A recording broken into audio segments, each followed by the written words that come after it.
Okay, सो chapter number 3 के MCQs को solve करते हैं।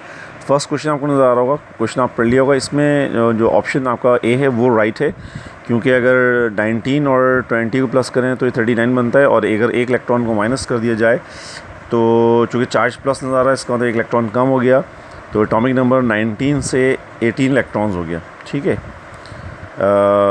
ये आपके समझ में आ गया होगा। आते हैं नेक्स्ट क्वेश्चन की तरफ।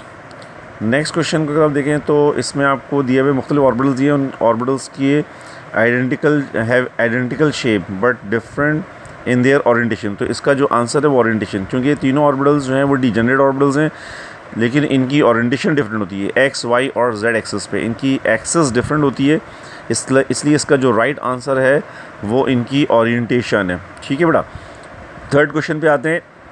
थर्ड क्वेश्चन आप देख रहे हैं कि विच of the following 5 light waves has the highest energy.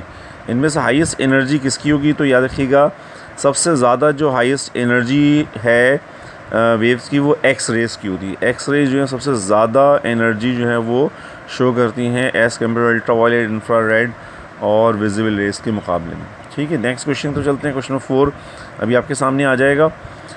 इसमें ये बताया जा रहा है कि when electron falls from n4 to N orbit n2 the light rays belong to the following region. तो देखिए, इसका ये है कि ये विजिबल रीजन है। ठीक है, क्योंकि अगर आपको वो याद हो लाइमन बामर वगैरह, तो बामर सीरीज़ के अंदर जो है इलेक्ट्रॉन जो है वो सेकेंड शेल तक आता है, और बामर सीरीज़ जो है वो विजिबल स्पेक्ट्रम में अपनी एनर्जी जो है वो इलेक्ट्रॉन को दी जाती है और एक्साइट किया जाता है। ठीक है, क्वेश्चन नंबर 5 पर आ जाइए। क्वेश्चन नंबर 5 जो है वो आपको अभी नज़र आ जाएगा स्क्रीन के सामने। How many orbitals are exist principal quantum numbers. ठीक है, तो इसमें आपको थोड़ा सा रीज़न भी दिखाया जा रहा है। इसका जो राइट आंसर है वो 9 है, क्योंकि 3 ऑर्बिटल के अगर हम देखें तो इसमें आपको 3s, 3p और 3d मिलता है। 5 d ऑर्बिटल के अंदर आएंगे, 3 जो है वो p के अंदर और 1 s के अंदर। तो इस तरह 5 और 4 9 इसका जो है आंसर आपको दिखाई देगा। ठीक है, उसके बाद नेक्स्ट क्वेश्चन नंबर 6 की तरफ आते हैं। नेक्स्ट क्वेश्चन जो आपके सामने नजर आ जाएगा, इसमें एक एलिमेंट है फ्रांसियम और उसको रेडियम में कन्वर्ट होते हुए दिखाई दे रहा है, और एक पार्टिकल एक्स निकल रहा है। तो वो पूछा जा रहा है कि इसमें क्या चेंजेस आ रही हैं। ठीक है, यानी एक्स पार्टिकल जो है वो क्या होगा। तो याद रखिएगा, एक नीचे आपको रीज़न दिया हुआ है, इसमें बताया जा रहा है कि जब भी हीलियम पार्टिकल्स निकलेंगे तो एटॉमिक नंबर में 2 की कमी होगी, तो मास में 4 की कमी होगी, और बीटा पार्टिकल निकलेंगे तो एटॉमिक मास में तो चेंज नहीं आएगा, लेकिन एटॉमिक नंबर में 1 का इजाफा हो जाएगा। ठीक है, नेक्स्ट क्वेश्चन तो चलते हैं। इसमें आप देखें, इसमें मुख्तलिफ दिखाए गए हैं। ये पूछा गया कि इलेक्ट्रॉन जो है वो हाईएस्ट किस में होगा। तो इसका ए ऑप्शन जो है वो राइट है। रीज़न साथ में लिखे हुए नज़र आपको आ रहे हैं, क्योंकि 3d ऑर्बिटल जो है वो सबसे हाईएस्ट एनर्जी रखता है, वो 4s के बाद आता है, इसलिए ए ऑप्शन जो है वो सबसे ज़्यादा बेहतर है। बाकी ऑर्बिटल जो हैं वो आपके लोअर एनर्जी के हैं। ठीक है, क्वेश्चन नंबर 8 की तरफ आ जाइए। एक क्वेश्चन नंबर 8 आपको नज़र आ रहा होगा, species with same number of electron as a helium atom. अब हीलियम के अंदर अगर हम देखें तो 2 इलेक्ट्रॉन होते हैं, तो यहाँ आपको नज़र आ रहा है कि हाइड्रोजन जो हाइड्राइड आयन है, ऑप्शन ए जो है वो राइट है, क्योंकि हाइड्राइड आयन के अंदर जो है वो आपको 2 इलेक्ट्रॉन मिलेंगे। ठीक है, क्वेश्चन नंबर 9 की तरफ आ जाते हैं। क्वेश्चन नंबर 9 जो है वो आपको आपके सामने दिखाई दे देगा, नज़र आ जाएगा। The quantum numbers of 2p electrons are. 2p electrons यानी 2p ऑर्बिटल अगर हो आपके पास, यानी अगर इलेक्ट्रॉन 2p ऑर्बिटल के अंदर हो, तो उसमें वो पूछ रहे हैं कि क्वांटम नंबर्स के क्या क्या होंगे। तो 2 जो है वो प्रिंसिपल क्वांटम नंबर शो कर रहा है, तो 2 हो जाएगा, और p जो है एजिमुथल क्वांटम नंबर है, तो उसकी वैल्यू जो है वो 0 होगी। इसकी वैल्यू जो है आपके पास क्या होगी, 2 होगी। तो डी ऑप्शन जो है वो आपको इसमें करेक्ट है, डी ऑप्शन आपका इसमें सही है। उसके बाद आ जाइए, नेक्स्ट क्वेश्चन आपके पास है, Rutherford scattering experiment demonstrate. Rutherford experiment किस बात को शो करता है? तो उसका ऑप्शन सी जो है वो सही है, the nuclear model of an atom, यानी एटम के न्यूक्लियर मॉडल को जो है वो एक्सप्लेन करता है रदरफोर्ड मॉडल। उसके बाद आ जाते हैं क्वेश्चन नंबर नेक्स्ट की तरफ। क्वेश्चन नंबर 11 है, जो अभी आपके स्क्रीन के सामने नज़र आ जाएगा आपको, और कह रहे हैं x raise produce when cathode rays strike on. यानी वो पूछ रहे हैं कि जब कैथोड रेज पैदा होती हैं, मतलब किस चीज़ से पड़ती हैं, तो एक्स रेज जो है वो इमिट होती हैं। तो इसका जो आंसर है वो ये है कि जब कैथोड रेज जो हैं वो मेटल पे पड़ती है, ठीक है, मेटेलिक ऑब्जेक्ट पे पड़ती है, मेटेलिक प्लेट पे पड़ती हैं, कन्वर्जिंग डिवाइस हम कहते हैं, उस पर अप्लाई होती हैं, तो वहाँ से एक्स रेज जो है वो आपको जनरेट होती हुई दिखाई देती हैं। तो इसका ऑप्शन जो है वो आपका मेटल है, ठीक है बेटा। उसके बाद हम अगले नेक्स्ट क्वेश्चन की तरफ चलते हैं। नेक्स्ट क्वेश्चन जो है वो अभी आपके सामने स्क्रीन के सामने आ जाएगा, और क्वेश्चन ये है कि maximum number of electron that can be present in the third principal quantum number, ठीक है। तो इसका सिंपल से जवाब है, इसका फॉर्मूला होता है 2n² का, n की वजह आप 3 की वैल्यू पुट करेंगे, 3 3 ज़ा 9, 9 2 ज़ा 18। तो ऑप्शन जो ए है यानी 18 जो है वो इसका राइट आंसर जो है वो आपको दिखाई दे रहा है, ठीक है बेटा। उसके बाद नेक्स्ट क्वेश्चन आप तरफ मूव करते हैं। स्क्रीन के सामने आपके क्वेश्चन आ जाएगा।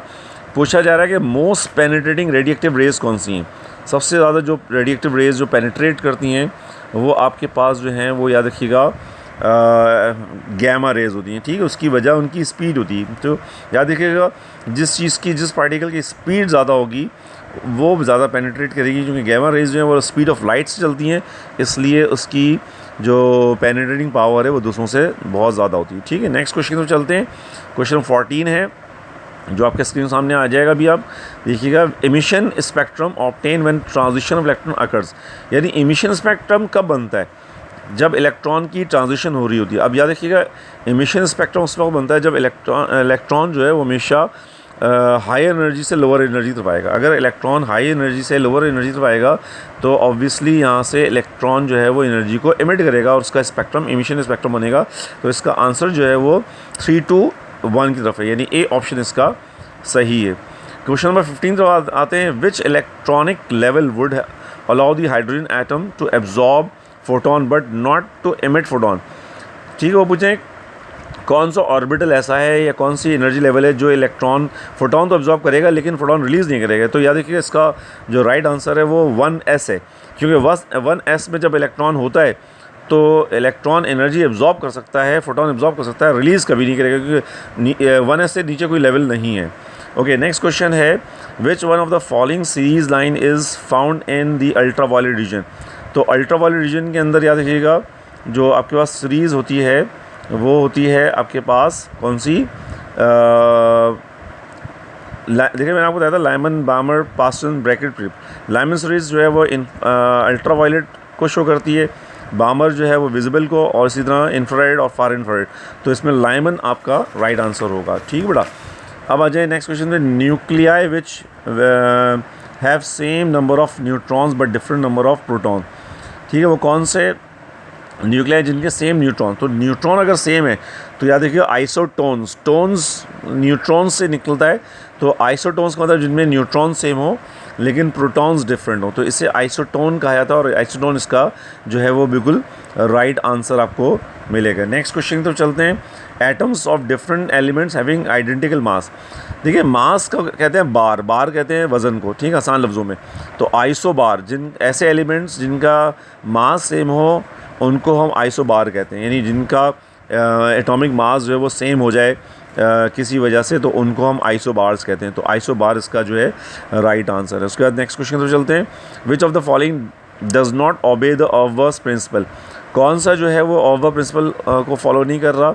ऑवर प्रिंसिपल ये कहता है कि इलेक्ट्रॉन जो है वो इंक्रीजिंग एनर्जी लेवल के साथ बढ़ता है। तो अगर आप इसमें बी ऑप्शन देखें तो बी ऑप्शन में आपको नजर आएगा कि इलेक्ट्रॉन 2s को अभी पूरा भरा नहीं है, 2s2 होना चाहिए ना, 2s2 अभी भरा नहीं है, और 2s में एक इलेक्ट्रॉन दिखा रहे हैं, बाकी इलेक्ट्रॉन 2p के अंदर चले गए। तो इसका मतलब है ये जो बी ऑप्शन है वो ऑवर प्रिंसिपल की वायलेशन कर रहा है, ठीक है बेटा। नेक्स्ट क्वेश्चन चलते हैं।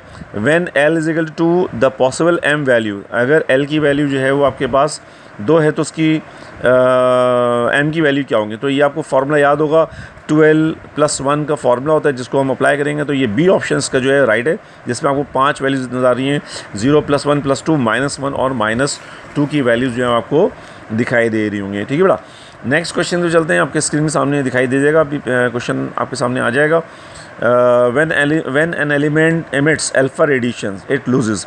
तो याद देखिए जब भी कोई भी एलिमेंट अल्फा रेडिएशंस निकालेगा ना तो उससे ना मास से फ़र्क आएगा, ना एटॉमिक नंबर में फ़र्क आएगा।